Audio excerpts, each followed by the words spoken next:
Bharatiya Janata party ने अपने कब्र में खुद कील ठोक ली है। परंतु वे गद्दार नेता, वो गद्दार अधिकारी जिन्होंने अपनी कलम से ये अध्यादेश, ये कानून लागू करते समय एक बार भी उनके हाथ नहीं कांपे, जिस तरह वीपी सिंह ने पूरे समाज के पीठ में छुरा घोंपा था, भारतीय जनता पार्टी के दोनों सीपी सलारों ने उससे भी घिनौना काम किया। राष्ट्रीय करणी सेना संघ के जो अध्यक्ष हैं नीरज चौहान जी एक बार फिर से आज हमारे साथ हैं।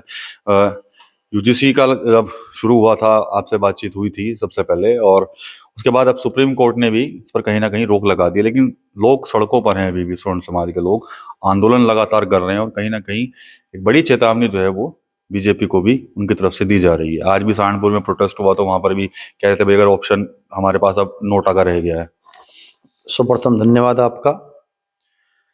देखिएगा, हम लोग स्वर्ण समाज से हैं और स्वर्ण समाज को जो ठेस भारतीय जनता पार्टी द्वारा पहुंची है उसका हम अपनी जुबान से व्याख्यान नहीं कर सकते। भारतीय जनता पार्टी के दोनों मुखियाओं ने ये नहीं सोचा कि जिन लोगों ने तुम्हें गुजरात से निकालकर दिल्ली बिठाया है,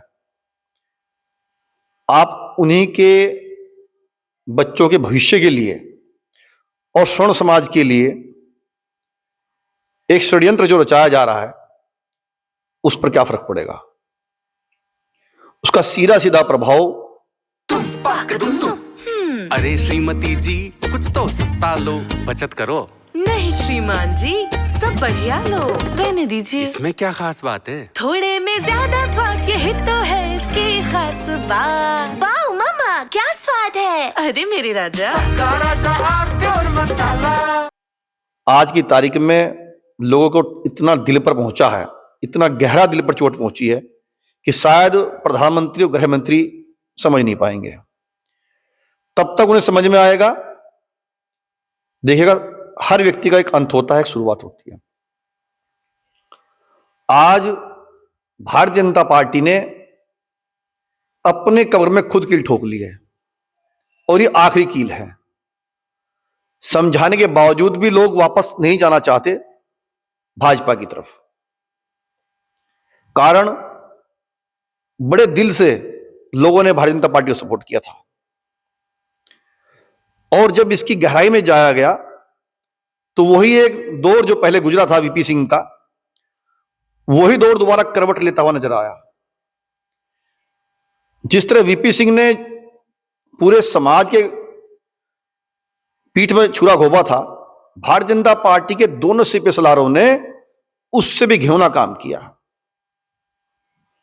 और दुर्भाग्य तब साबित दिखाई दिया लोगों को, अपना जनरल कास्ट के लोगों को, जब दिग्विजय सिंह जैसे विपक्ष के लोग भी, ब्राह्मण ठाकुर वैश्य जो सांसद थे, जिन्हें कभी मैं कहूं भारतीय जनता पार्टी का जनरल कास्ट का कोई भी व्यक्ति, मैं तो आग्रह करना चाहता हूं आपके चैनल से कि जनरल कास्ट का ब्राह्मण, क्षत्रिय, वैश्य, खत्री, भूमिहार और जो भी लोग बचे हैं, जिन सांसदों ने अपने हस्ताक्षर करके इस कानून को पास कराने में सहमति जताई है, वे हमारे लिए सबसे बड़े शत्रु हैं। उन शत्रु को पहचान लीजिए। आंदोलन तो रुकेगा नहीं। हम सर्वोच्च न्यायालय का स्वागत करते हैं कि उन्होंने हमारे मान सम्मान की बात कहीं ना कहीं न्याय तक पहुंचाई और हमारे वर्चस्व की लड़ाई में, हमारे बच्चों की लड़ाई में जो सरकार विश्वविद्यालय शुरू करना चाह रही थी उस पर कहीं रोक लगी, वो धन्यवाद के पात्र हैं। परंतु वे गद्दार नेता, वो गद्दार अधिकारी जिन्होंने अपनी कलम से ये अध्यादेश, ये कानून लागू करते समय एक बार भी उनके हाथ नहीं कांपे कि हम स्वयं अपने धर्म का, अपने जाति का, अपने लोगों का खुद गला घोटने का काम कर रहे हैं। आज हिंदुस्तान को बंटवारा करना चाह रहे हैं। भारतीय जनता पार्टी की पॉलिसी जो लेकर आई थी हिंदू मुस्लिम, गाय को आप राष्ट्रीय पशु घोषित करना चाह रहे थे, वो कहां चला गया मुद्दा। यूसीसी लेकर आ रहे थे, वो कहां चला गया आपका।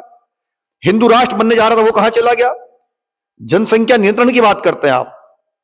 आज तक आपने जनसंख्या नियंत्रण के बारे में सोचा? हम लोग इन कानून को देखते हुए आपको सिरमौर बना के हिंदुस्तानी गद्दी बिठाया था।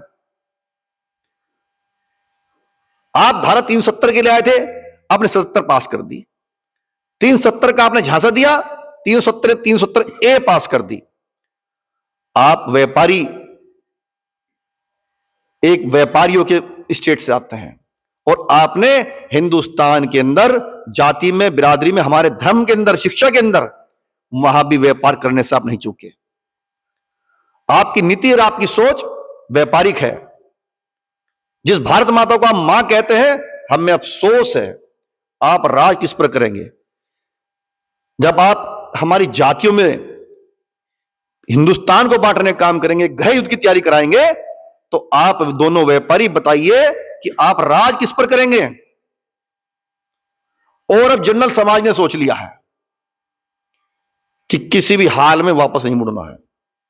अब जनरल समाज इनकी तरफ मुड़ने को तैयार नहीं है, इनसे मोह भंग हो चुका है और अब वक्त बताएगा कि कहां करवट लेता है। लेकिन अब तय एक ही है, या तो ये दोनों अपने घर जाएं, काला कानून तो वापस होगा ही होगा, उसके लिए जो तैयारी हमारी है शायद भारत सरकार ने सोचा भी नहीं। ये तो धन्यवाद दोबारा देना चाहता हूं सुप्रीम कोर्ट का मैं। हम किसान नहीं है सड़कों पर बैठ जाएंगे और 10 दिन तक रोटी खाते रहेंगे। आज भी हमारी रगों में वही हजारों वर्ष पुराना खून बहता है। या दुश्मन की तलवार पर चमकता था या हमारी रगों में चमकता है। हम लोग बदलने वाले नहीं हैं और न ही सड़कों पर रहकर टेंट लगा के खाना खाने वाले हैं। जहां ये लोग राज करते हैं उसको टापू बना के छोड़ देंगे। बसपा अध्यक्ष का भी आया था, मायावती जी का एक ट्वीट आया था, उस पर आप क्या कहेंगे? बसपा का जो आज का रुख है, ये जो लोग काफिर कहेंगे हम दोनों को, गुजरातियों को, ये जो काफिर लोग जिस मूवमेंट में चलाना चाह रहे हिंदुस्तान के अंदर, बसपा की बहन जी मायावती ने भी पहले काम किया था। सबसे पहले वो दलित ब्राह्मण क्षत्रियों को साथ लगाकर गद्दी पर बैठ गई थी। उसके बाद उसने सोचा मेरे गोद के प्यारे हो गए, पेट का भी प्यारे हो गए, दोनों में से एक चुनना पड़ेगा, तो उसने मुस्लिम और दलित को चुन लिया था। आज वही बसपा है जो एक वोट के लिए तरसती है और वही कारण आज भारतीय जनता पार्टी के 2 सीपी सलारों का होगा। मैं कहना चाहता हूं भारतीय जनता पार्टी के आरएसएस के उन महोदयों से, या तो इनको घर भेज दो और नया विकल्प तैयार कर लो, अन्यथा वो दिन दूर नहीं, आपकी भारतीय जनता पार्टी के दोनों जो नाविक थे, इन्होंने आपकी नैया डुबो दी हिंदुस्तान के अंदर, और अब ये वापस होना बड़ा मुश्किल है। मैं हरियाणा, पंजाब और आपका जम्मू तक घुमा हूं, सब लोगों का रुझान ये है कि अब इस पार्टी को गर्ख में ताड़ने का टाइम आ गया है। अब इनके दिन दूर नहीं, ये लोग गुजरात वापसी कर लें और नया चेहरा लेके हिंदुस्तान के अंदर बात करें और सामान्य वर्ग की बात करें, हिंदुस्तान के अंदर दलित से लगाकर जनरल समाज तक के जोड़ने की बात करें। इसमें भाई बंटवारे के अंदर आप फूट डालने का काम न करें। जितने भी आंदोलन हो रहे हैं, भाजपा के जो कार्यकर्ता हैं, समर्थक हैं, वो लगातार उसमें देखे जा रहे हैं। कांग्रेस के भी हैं, समाजवादी पार्टी के भी हैं, लेकिन बड़े नेता या जो जनप्रतिनिधि हैं वो नजर नहीं आ रहे हैं। जनप्रतिनिधि, अब हमने भी एक नया पैटेंट चला दिया है। पहले कोई भी जनप्रतिनिधि बोलता था हिंदुस्तान के अंदर, उसके ऊपर कोई आंच आती थी, हम लोग उसके सड़कों पर उतरते थे। चाहे वो पहलवान आंदोलन हुआ हो, चाहे बसपा के समय का आंदोलन हुआ हो, चाहे वो किसी को गद्दी से तारने का टिकट का आंदोलन हुआ हो, और हम उनको भी चेतावनी दे रहे हैं, कान खोल के सुन ले। हमारे जितने भी सांसद हैं, एमपी हैं, और राज्यसभा सदस्य हैं और एमएलए हैं, ये बात कान को सुन ले। जब इस बार आपका गला दबाया जाएगा, आपका अधिकार छीना जाएगा, तो आपको हम लोग इस जनरल समाज सपोर्ट नहीं करेगा। तब आप हमारे लिए नहीं खड़े हो सकते, अपने वोटर के लिए नहीं खड़े हो सकते, अपने समाज के लिए नहीं खड़े हो सकते। तो हमसे ये उम्मीद मत रखना कि जब तुम्हारा गला दबाएंगे तो तुम्हारे ऊपर ईडी के छापे पड़ेंगे, सीबीआई तुम्हें जेल भेजेगी कि जनरल समाज तुम्हारी आवाज उठाएगा। उस समय हम तुम्हें याद आएंगे। लेकिन आज जिन गद्दारों ने ये बिल पास करने की जरूरत की है, ये चेतावनी उनके लिए भी है, और जो मुंह सील के संसद में और बैठे हुए हैं विधानसभा में, उनके लिए चेतावनी है कि हमारा सहयोग आपसे खत्म हो चुका है। हमसे कोई सहयोग की उम्मीद मत करना। आप लोग भी उसी श्रेणी में है जिस श्रेणी में दो व्यापारी गुजरात के बैठे हुए हैं। चलिए ठीक है, तो नीरज चौहान जी से यहाँ पर बात हुई है और आक्रोश वही है जो पहले दिन से था और कहीं ना कहीं बड़े आंदोलन की चेतावनी एक बार फिर से इनकी तरफ से दी जा रही है। टीवी9 यूपी के लिए सहारनपुर से विकास कपिल। अरे श्रीमती जी कुछ तो सस्ता लो, बचत करो। नहीं श्रीमान जी, सब बढ़िया लो, रहने दीजिए। इसमें क्या खास बात है? थोड़े में ज्यादा स्वाद, यही तो है इसकी खास बात। वाओ मामा, क्या स्वाद है। अरे मेरे राजा, राजा और प्योर मसाला।